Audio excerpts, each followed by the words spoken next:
When it comes to weeds, they appear, and quite often in a lot of people's experience they'll see that they haven't seen a weed for a long, long time or have never seen it, and suddenly it will appear in almost plague proportion, and that is simply coming there to replace something that's either been removed because of either wind or water erosion or lack of diversity, monoculture, and it has come there to provide what is needed in the soil.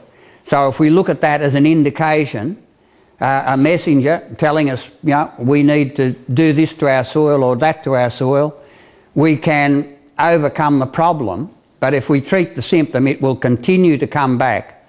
And when we look at the record of herbicides in Australia, it amazes me that we still go on with it when we look at the amount of weeds that we are treating now that existed 20 years ago when we first started the treatment. Had we overcome the cause, we wouldn't have had it.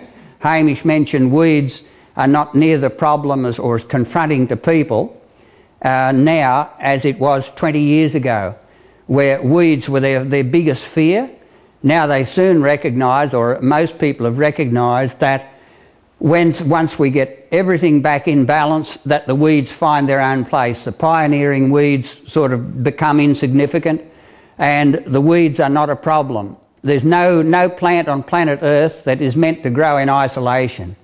Every plant contributes something in some way to every other plant, so we need diversity.